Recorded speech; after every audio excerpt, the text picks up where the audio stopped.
Selamat sore, siang, dan pagi. Nama saya Joshua Christopher. Kali ini saya akan mewawancarin tentang FGDD, yaitu pola tidur mahasiswa UMN generasi Z. Ini adalah tugas resmed wawancara. Boleh perkenalkan dulu nama-nama kalian.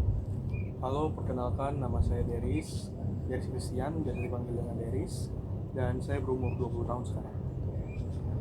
Saya Muhammad Nur Rizky Paunci, biasa dipanggil DK. Umur saya 20 tahun. Nama saya Muhammad Tristio, saya berumur 19 tahun, saya angkatan 2024 mahasiswa UMN. Nama saya Sandy Alfiansyah, saya bisa dipanggil Sandy, umur saya 21 tahun. Oke, ini kita santai aja ya. Oke, gue mau nanya nih. Coba masing-masing ceritakan biasanya tidur jam berapa dan bangun jam berapa kalian? Kalau untuk saya pribadi, tentu ya tidur saya itu termasuk tidur yang tidak tercukupi, ya karena tidurnya ya tidak sehat menurut saya ya. Karena seharusnya manusia kan 8 jam sehari ya. Yeah. Jadi itu yang dikatakan tidur yang berkualitas. Sedangkan saya pribadi, saya biasanya tidur di jam 12 malam atau nggak 1 subuh baru tidur, karena ada banyak sekali tugas yang menumpuk karena saya tidak bisa mengatur jadwal saya pribadi. Dan untuk bangun sendiri itu tergantung dengan jam mata kuliah yang akan berlangsung di esok harinya. Jikalau esok harinya ada kelas di jam 8 pagi, tentu saya akan bangun di jam 6 karena saya sudah memasang alarm. Jikalau kelas di jam 9 pagi atau nggak jam 10, jam 11, itu mungkin saya akan lebih telat lagi bangunnya, dan juga pasti memasang alarm agar menjaga supaya tidak telat masuk kampus. Oke. Kalau Anda? Kalau saya itu biasanya semalamnya biasanya jam 12 malam atau 3 jam. Kalau saya lebih sering bertugas ujian sama UTS sama UAS kan, saya itu biasanya kurang 5 jam atau 3 jam gitu jam bangun saya. Saya itu biasanya kalau kuliah itu saya membangun jam pagi, tidurnya jam 3, terus jam 12 kan, lalu saya pulang ke kampus, langsung saya tidur jam 7 malam sampai bangunnya tidur jam 3 pagi kan. Kalau saya sendiri tidur tergantung jam kelas. Biasanya itu saya tidur habis kelas, kayak misalnya habis kelas pulang jam 3, terus saya nyampe rumah langsung istirahat dulu, terus tidur sebentar karena malamnya saya mengerjakan tugas biar lebih segar sedikit untuk ngerjain tugas. Kalau misalnya tidurnya malam lagi, mungkin saya sekitar jam 1 atau jam 2, tergantung tugas selesainya kapan sama deadline-nya itu sendiri. Kalau untuk bangun, saya mungkin tergantung kelas mulai jam berapa. Mungkin kalau misalnya kelas jam 8, saya bangun jam 6, atau enggak kalau kelas jam 9 saya bangun jam 7, tergantung kelasnya juga sih bangun jam berapa. Oke. Baik, selanjutnya. Kalau saya sendiri tuh tidur nggak bisa 5 jam sehari. Saya biasanya kalau kurang tidur itu karena mengerjakan tugas, karena paginya itu saya bangunnya suka telat karena rumah saya jauh. Sekali masang alarm bisa masang 10 karena suka ketiduran, karena saya malamnya begadang. Sudah sih itu saja. Kalian merasa kayak anak malam atau anak pagi nih? Dan kenapa? Kalau saya sih ngerasa kayak lebih aktifnya tuh pas malam ya, karena soalnya pas siang tuh kayak ngantuk mulu bawaannya, terus capek juga, mungkin karena malamnya tuh selalu aktivitasnya tuh di malam. Soalnya kayak gimana ya, pas siang tuh capek, pusing, itu yang buat ngantuk juga sih. Kalau saya pribadi, jujur dapat dikatakan dengan anak malam sih ya karena kegiatannya lebih banyak di malam hari dan lebih banyak menghabiskan waktu juga di malam hari. karena di pagi harinya kan lebih ke fokus ke kuliah, ngerjain tugas segala macam dan bertemu dengan teman kan, jadi ya dapat dikatakan anak malam.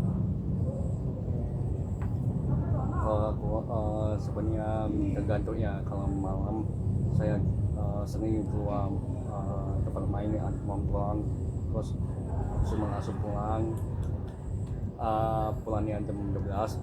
Setelah kalau nyampe rumah saya kebiasaannya saya tidur jam 4 pagi. Jam berpagi. Ngapain aja itu jam 4 pagi? Iya. Terus habis itu besok itu Senin sampai Jumat biasanya aku fokus kuliah. Kalau aku nggak tidur berapa jam, 2 jam atau 3 jam kurang lah. Oke. Kalau Anda gimana? Kalau saya sih biasanya aktif di jam-jam 10, karena di bawah jam 10 saya biasanya tidur dulu. Nah, saya biasanya aktif dari jam 10 sampai jam 3 lah, jam 3 tidur. Habis tidur saya langsung siap-siap untuk ke kelas paginya. Udah sih itu saja. Oke, menurut kalian nih pola tidur mahasiswa sekarang itu seperti apa sih? Kalau pola tidur mahasiswa sekarang tergantung dengan jurusan sih, tapi yang saya lihat secara pribadi ya, saat ini kayak kebanyakan mahasiswa tidur ya cukup larut ya, karena mereka ya lebih banyak menghabiskan waktu di malam hari untuk kerjaan tugas, sedangkan di siang harinya ya itu mereka berfokus sama kuliah dan kebanyakan mungkin jalan-jalan dengan teman dan menghabiskan waktu dengan teman lah maksudnya. Jadi menurut saya ya lebih banyak di malam hari sih kegiatan mereka mahasiswa zaman sekarang. Iya. Kalau pola tidur buat mahasiswa ya, buat yang sekarang. Jadi mungkin kata si Deres betul, tergantung jurusan juga. Tapi dari yang pengalaman saya, karena saya anak BKV kan, mungkin karena dia tuh siangnya atau paginya dia kuliah kan, jadi kayak jadi capek kan kalau pulang gitu. Apalagi kalau misalnya tuh yang rumahnya jauh, jadi terus dia biasa capek terus tidur kan, jadi mungkin biasa gara-gara aktivitasnya di malam hari, mungkin sore biasa tidurnya tuh sore atau enggak menjelang subuh gitu. Sama deadline-nya sih, tergantung deadline. Deadline juga ya. Iya betul sih. Kalau pengalaman saya lebih prefer tidur dulu untuk mengerjakan hal-hal yang deadline-nya cepat. Setelah itu saya lebih aktif bermain di malam hari daripada siang, karena siang hari lebih sering ngantuk, lemas, lapar. Kalau malam kan kita lebih powerful lah gitu. Oke, apa kalian merasa pola tidur itu sehat atau tidak? Wah, tentu saja tidak sehat. Kenapa itu? Kenapa nggak sehat? Ya karena Kalau- kita tidur sengantuknya aja sih, bisa tidur kita gue kan kita tidur karena terpaksa sebenarnya, gara-gara ini tugas lain-lain, jadi ya terbalik bekerja kita. Ya seperti yang tadi saya bilang ya, kan manusia normal diwajibkan tidur untuk 8 jam sehari. Dan itu menurut penelitian juga, menurut penelitian itu merupakan tidur yang cukup untuk setiap manusia, karena udah include ke semuanya, untuk kesehatan kita, untuk besok paginya kita gimana, capek atau tidaknya. Terkadang kan kalau misalnya ada orang yang kurang tidur, misalnya kurang tidurnya selama 7 jam sehari, 6 jam sehari, besok paginya mungkin mereka akan merasakan kayak besok bangun capek banget, nggak bersinergi itu untuk melakukan kegiatannya. Jadi menurut saya ya itu, karena manusia harus tidur 8 jam dan kalau dikurang bawah itu ya tidak sehat. Menurut saya juga pola tidur seperti itu juga nggak sehat, karena ya itu tadi yang seperti Deris terus ini bilang kan nggak sehat ya, karena tidurnya berantakan gitu. Terus juga cara manage waktunya kan juga harusnya kita udah harus manage sendiri. Habis itu biasanya juga kita tidur tuh tergantung, misalnya kalau misalnya libur baru istirahat kita, itu sih. Kalau yang kesehatan itu lebih banyak kalau ngerjakan tugas paling kesehatan jam pagi atau sore. Nah kalau misalnya jadi kalau malam malam tidur misalnya jadi jam 8 jangan sampai ke atas. Kalau jam 10 atau jam 12 jangan. Kalau saya suka itu kadang-kadang jam 8 tidur ngantuk, capek. Nah, terus tapi tadi benar sama Dennis, benar. Oke, baik. Ada punya nggak sini jadwal tidur teratur atau semuanya random di sini?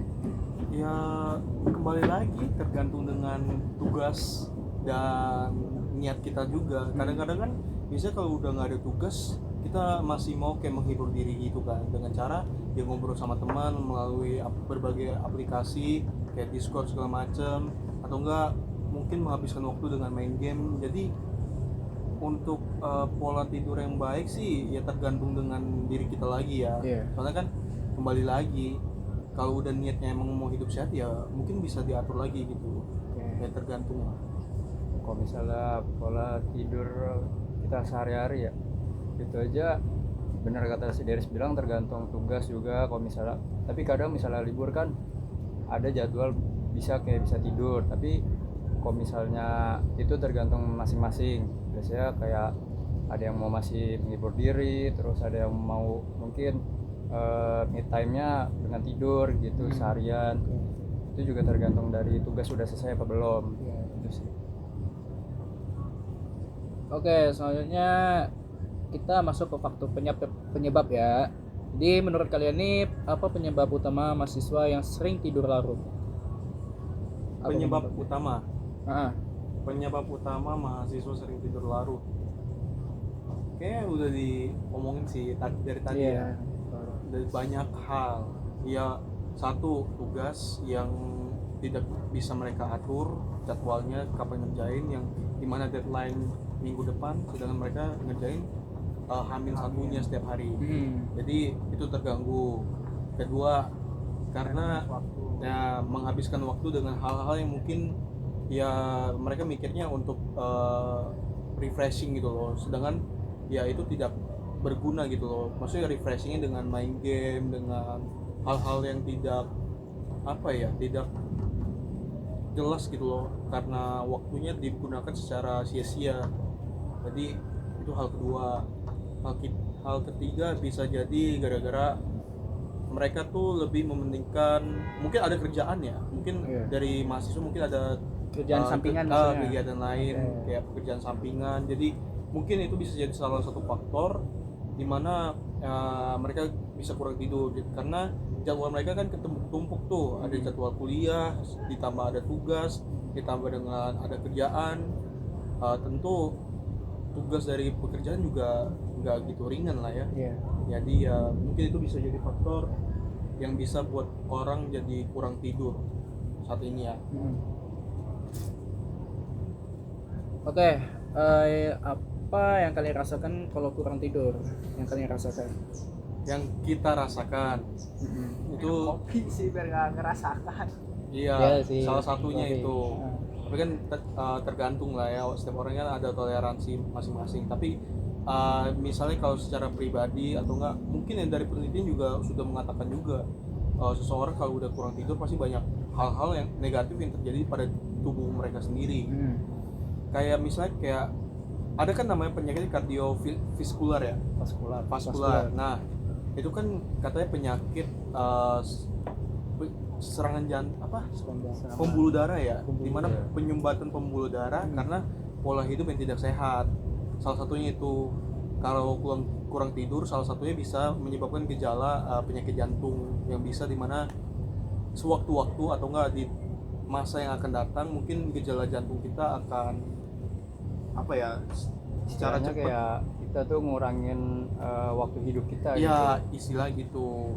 Itu salah satu gejalanya. Gejala kedua yaitu setiap pagi misalnya kita habis tidur, bangun pagi, kalau tidur kita nggak teratur ya besok pagi kita jadi kayak merasa capek, Pusing. pusing atau enggak apa ya, enggak enak aja gitu untuk beraktivitas, jadi lebih ke males. Jadi besoknya kegiatan yang ingin kita lakuin udah kita jadwalin nggak sesuai dengan jadwal yang udah kita buat gitu.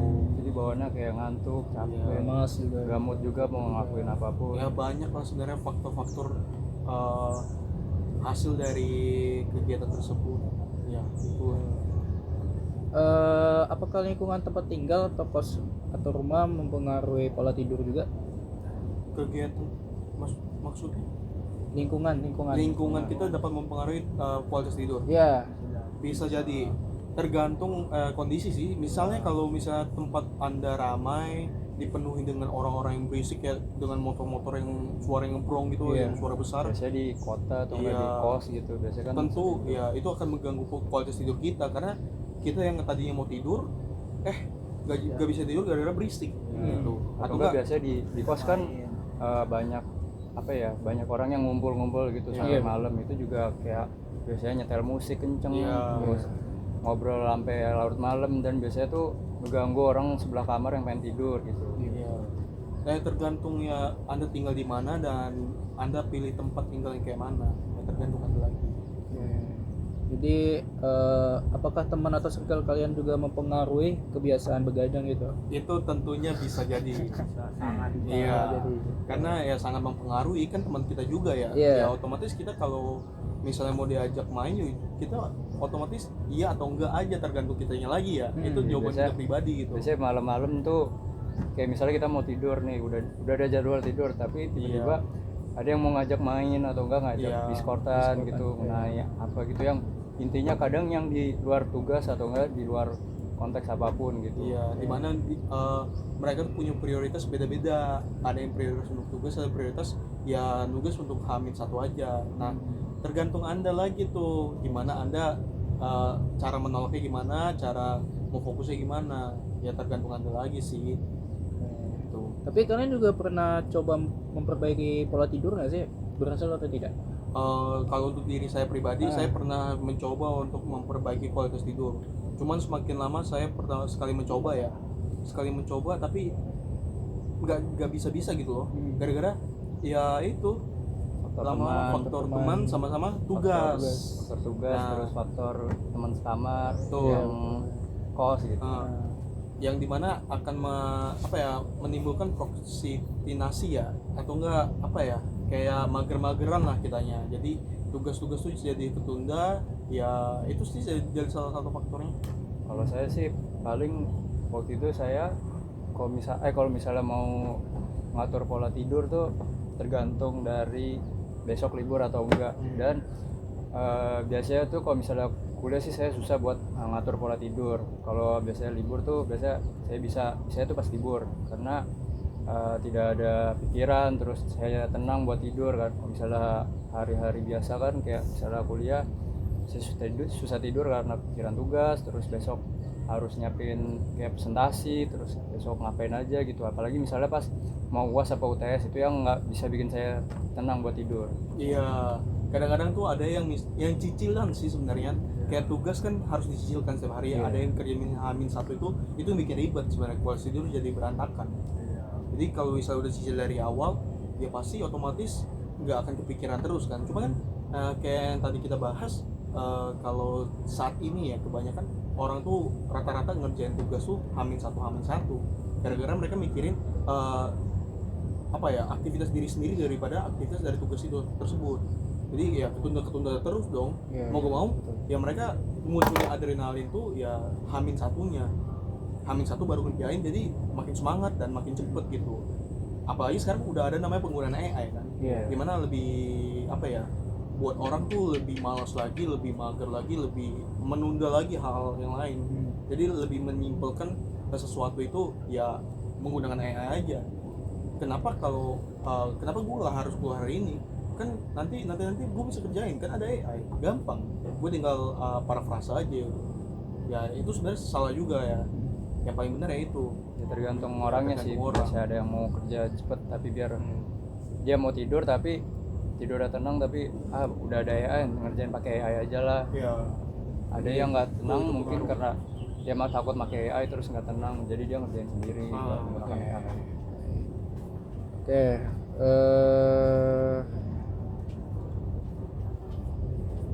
menurut kalian apa sih cara paling realistis untuk mahasiswa bisa tidur lebih teratur ya?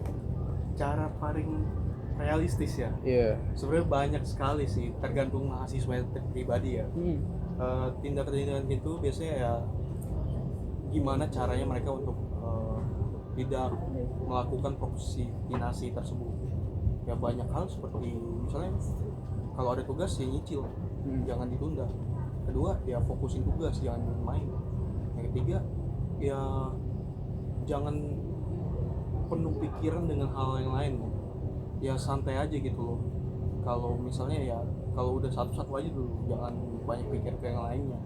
Ya, Itu salah satunya. mungkin harus bisa kita manage waktu juga sih, kan Iya. biasanya kan ada yang deadline-nya cepet, ada yang deadline-nya lama, itu tergantung cara mahasiswanya sendiri. Kayak dia misalnya mau fokus yang deadline-nya cepet dulu aja daripada yang lama, jadi dia fokus ke yang deadline cepet dulu. Terus dia cara atur pola tidurnya gimana, kayak atur pola minum, kayak misalnya dia minum kopi atau enggak sih. Ingat sih, yang penting apa ya, jangan terbawa pikiran semua. Kayak misalnya banyak tugas ya, jangan dipikirin terus itu bisa menghambat salah satunya. Jadi kita lebih gampang pusing, depresi juga iya ada.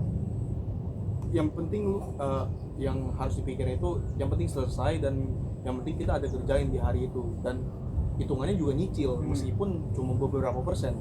Ya katanya kan sedikit-sedikit ya akan tercapai kan kalau kita, ya contohnya kalau kita udah membawa konteks dalam menabung ya, menabung kan sedikit-sedikit sampai jadi besar. Kayak misalnya sehari 20.000, nanti beberapa tahun lagi juga naik juga kan, sama kayak investasi kan. Ya mencicil aja lebih dahulu gitu, meskipun sedikit ya udah, yang penting lu cicil dan hitungannya kita ngerjain, dan pasti akan kepikiran terus. Dan kalau udah kepikiran, kita udah kerjain juga, kayak gak akan kebawa pikiran gitu, akan lama-lama selesai juga gitu. Yang penting santai sih sebenarnya. Oke, menurut kalian gimana? Ada? Oke, apakah kampus punya peran dalam membantu pola tidur mahasiswa? Kampus ya, sebenarnya kampus kan orang eksternal ya, kalau kita pribadi kan internal ini yang harus memikirkan peranannya, bukan orang eksternal yang memikirkan peranannya. Eksternal kan hanya jadi sebuah fasilitas yang menyediakan tugas-tugas, dengan internalnya yang harus menyiapkan tugas dan bagaimana pola pikir mereka untuk mengatur jadwal mereka untuk selesaiin tugas kan. Ya tergantung orang-orangnya lagi nggak sih? Iya, itu balik lagi ke diri sendiri, gimana Iya. cara dia ngaturnya. Terus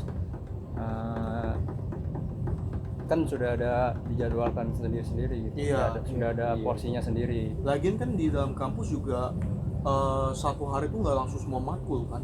Satu hari kan cuma beberapa matkul, dan mereka cuma menyediakan tugas yang dimana deadline-nya juga minggu depan juga.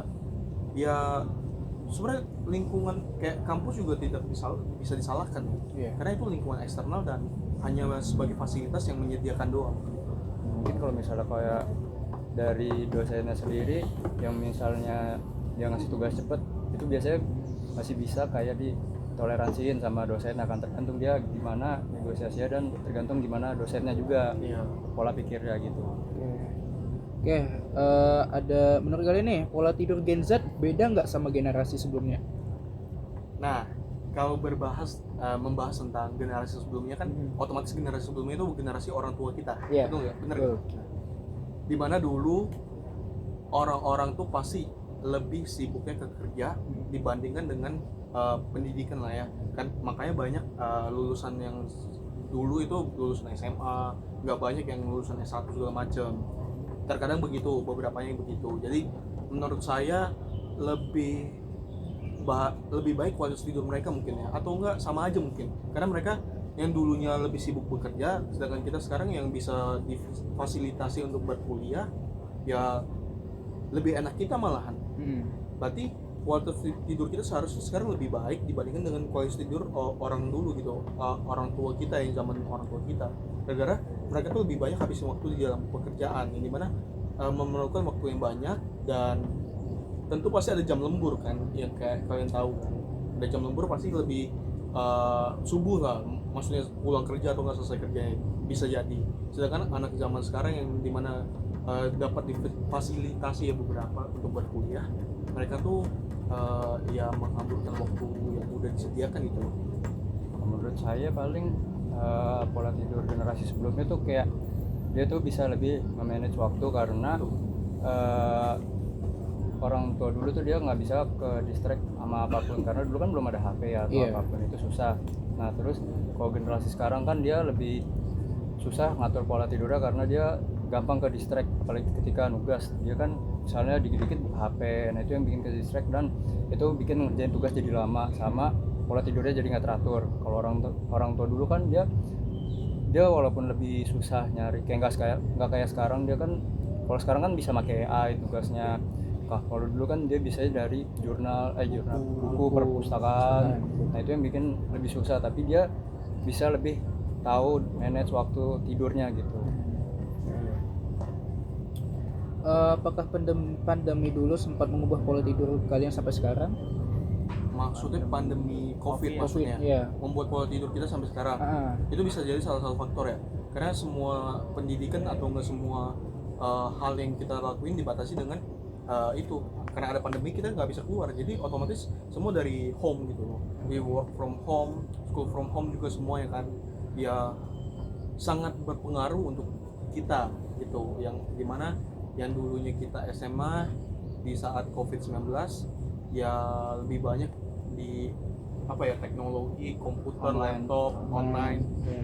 Jadi lebih gampang ke distraksi dan lebih banyak membuang waktu tidur kita mungkin ya, kalau misalnya kita tidak bisa menggunakan secara baik. Tapi kan kalau dipikir dari yang COVID-19 yang dulu, yang otomatis umur kita masih anak-anak, ya pastinya kualitas tidur kita bakal berantakan, karena dulu kan kita lebih berfokus sama main ya, kayak main game segala macam, jadi ya lebih banyak ngebuang waktu di situ sih. Jadi ya kualitas tidur lebih buruk sih menurut saya.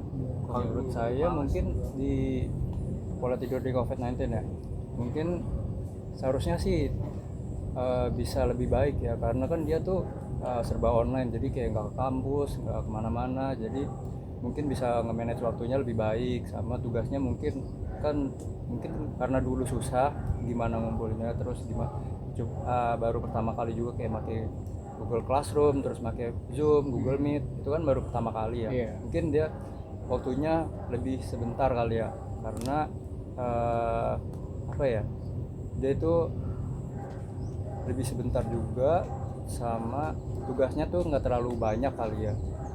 Mungkin harusnya lebih manage waktunya bisa lebih baik sih. Oke, lebih parah mana nih, kurang tidur karena tugas atau karena liburan? Apa? Lebih parah mana, kurang tidur karena tugas atau karena liburan menurut kalian? Lebih parah kurang tidur gara-gara Iya, kurang tidur gara-gara tugas. Oke, kenapa itu? Yang pertama karena banyak tugas. Iya, banyak tugas. Oke. Alasannya? Bikin video edit sama bikin presentasi. Itu dadakan kumpul. Oke. Kalau saya pribadi lebih parah kurang tidur gara-gara liburan. Tugas. Kurang tidur karena tugas atau karena hiburan? Kurang tidur gara-gara tugas. Bedanya kurang tidur gara-gara tugas karena bedanya sama kurang tidur gara-gara liburan itu beda. Dimana liburan tentu kita tidak ada deadline yang tentu kita capai untuk menyelesaikan sesuatu kan, jadi lebih fleksibel ya untuk digunain. Pertama itu. Kedua, tugas. Ya kurang tidur karena tugas ya menurut saya lebih buruk gara-gara mungkin ya itu bisa memacu ya depresi. Itu salah satu penyakit juga kan yang dialami banyak orang kan. Dan dari depresi ini tentu akan menimbulkan banyak masalah lagi pada diri kita sendiri. Dari background depresi tersebut pasti ada kurangnya jadwal yang bisa kita atur, atau enggak emang kita tidak bisa komitmen dengan satu hal, atau enggak ya mager-mageran anaknya, banyak hal yang bisa terjadi. Tapi beda dengan kurang tidur dengan liburan, dimana liburan kita tidak ngapa-ngapain, ya tentu banyak hal yang bisa kita lakuin kan. Dan kurang tidur pasti salah satunya faktor dari liburan ya cuman ngapain coba menurut anda? Main game kan? Main game, pasti main game. Atau enggak ya Iya. atau enggak keluyuran lah malam-malam kemana-mana. Ya, jalan-jalan sama Iya. teman-teman gitu. Tapi kan itu tidak akan membawa ke hal-hal yang lain kan, karena bawaan kita di situ happy. Iya. Karena tidak ada tunggakan, tidak ada jadwal yang menumpuk, atau enggak tugas yang menumpuk juga gitu. Menurut saya begitu. Oke. Kalau menurut saya lebih parah gak tidur karena tugas. Karena kan kalau karena tugas tuh biasanya kan karena tadi yang Deris bilang, karena depresi, stres, pusing. Nah kalau gak tidur karena liburan kan emang kita tuh bikin kita nggak stres kan, terus kita lebih fun sama temen kan. Jadi menurut saya lebih parah yang gak tidur gara-gara tugas juga sih. Oke, kalau disuruh menggambarkan pola tidur mahasiswa Gen Z itu dalam satu kata apa? Menggambarkan pola tidur Gen Z Iya. dalam satu kata, mager. Apa tuh? Mager, malas bergerak. Iya, karena anaknya emang sekarang zaman kayak gini, dan karena ya dunia ini udah dapat menyimpulkan segala hal. Tugas pertama bisa AI, segala hal juga sekarang juga bisa AI. Apalagi coba. Jadi menurut saya ya itu, anak-anak zaman sekarang yang lebih mager gitu gara-gara ada AI, jadi mereka terasa terbantu, dan waktu mereka tuh lebih singkat aja untuk mengerjakan tugas dibandingkan dengan orang yang dahulu ya. Iya. Jadi mana tidak ada AI, tentunya mereka harus mencari sumber-sumber referensi yang terkait, dan itu pun dari jurnal ataupun buku yang otomatis mereka harus baca dari atas sampai bawah. Sedangkan kita hanya masukin jurnal, buku ke dalam sebuah AI, suruh mereka merangkum dan kita membacanya. Beda yang mana? Lebih ringan yang AI zaman sekarang kan? Iya, AI sekarang. Ya udah, dari hal AI ini udah lebih mager aja gitu saya lihatnya gitu. Ya mager Mager. kalau untuk diri saya pribadi. Tadi soalnya apa? Sorry. Menggambarkan pola tidur mahasiswa Gen Z dalam satu kata.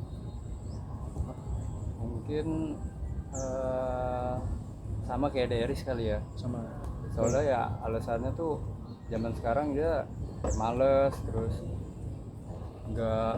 dia tuh males bukan berarti dia tuh nggak mau bergerak ya, tapi males dalam bentuk cara gimana dia pola pikirnya sendiri, sama cara dia ngatasin masalah untuk kayak tidur, terus tugasnya juga gimana dia manage ya.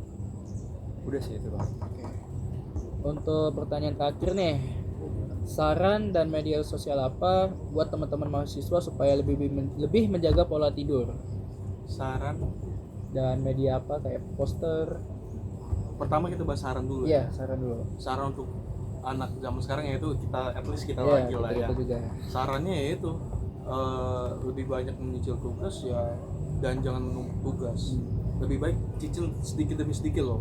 Gak harus misalnya langsung 50% langsung ngerjain 50%. Itu menurut saya, kalau saya pribadi ya tergantung anaknya sendiri. Kalau saya pribadi sendiri, saya mending nyicil ya sebisanya saya, tergantungnya saya pribadi. Misalnya kalau udah mungkin otak udah lebih ke refresh beberapa jam lagi, mungkin saya kerjain lagi, nyicil lagi. Kalau misalnya udah nggak mau lagi, ya udah mungkin besok hari masih bisa, dan itu nyicil terus tiap hari. Itu lebih baik gitu. Kalau media visual apa yang lebih baik bisa kita sampaikan kepada anak zaman sekarang, mungkin media visualnya berupa kita kembali lagi ke background anak zaman sekarang kan ya itu basisnya media digital. Tentunya kayak media sosial, Instagram, TikTok, YouTube, apalagi banyak kan media visual, media sosial. Itu dari situ kita mungkin ya, dari media sosial kita bisa membuat konten ataupun poster digital yang mungkin segala sesuatu yang berbau digital, namun jangan memiliki pesan yang begitu banyak kata-katanya, tahu kan? Harus kayak kita tuh harus relate kayak generasi muda gitu. Iya. Dia kan kalau generasi sekarang kan emang harusnya tuh relate sama kehidupannya dia, Iya. biar dia kayak langsung wah ini kehidupan gua banget, gua kayaknya harus ngeliat gitu alasannya gimana, terus cara masalah yang ngatasin masalahnya gimana sih, gue juga bingung gitu. Berarti target Anda ini ke generasi Z Iya betul. untuk semua kalangan atau di satu kampus saja? Studi kampus. Di kampus Iya. fokus ya. Berarti kalau di kampus media visual yang saya sarankan poster yang dapat ditaruh di lingkungan kampus, yang dimana mereka bisa membacanya Ya, apalagi di saat kan jalan. kampus kita kan kayak DKV kan, Iya. multimedia banget gitu, jadi kayak pasti kayak kurang tidur kan. Jadi kita harus kayak butuh media poster yang bisa mengingatkan gitu, atau ngajak biar posternya itu dilihat oleh Iya. mahasiswa gitu kan. Jadi kayak misalnya mungkin di depan kelas bisa jadi, atau enggak di lift, atau enggak di mana ya, tempat parkir bisa jadi juga kan. Tapi menurut saya kayak lebih menarik kayak diciptain game nggak sih? Ngajak gitu. Iya, game yang bisa ngarah ke sana, Jadi mengajak. kayak mungkin di posternya kayak kita Iya. masih ini kali ya, barcode gitu. Iya. Barcode buat main game itu jadinya. Iya. Atau enggak VR sekarang kan lebih interaktif ya. Iya. Lebih interaktif tentunya makin menarik minat dari si generasi Z saat ini. Jadi kayak dari VR tersebut kita bisa mungkin ciptain ada jam tidur atau enggak gimana kesibukan Jadi gitu. kita kayak jadi simulasi, Iya, jadi gimana sih simulasi, jadi mahasiswa gitu. Terus kita pokoknya kayak kehidupan gitulah, slice of life gitu. Oke. Dan sudah cukup buat pertanyaan buat kalian. Terima kasih sudah menjawab pertanyaan-pertanyaan saya dari saya ya. Ya, Terima kasih. sama-sama. Sama-sama.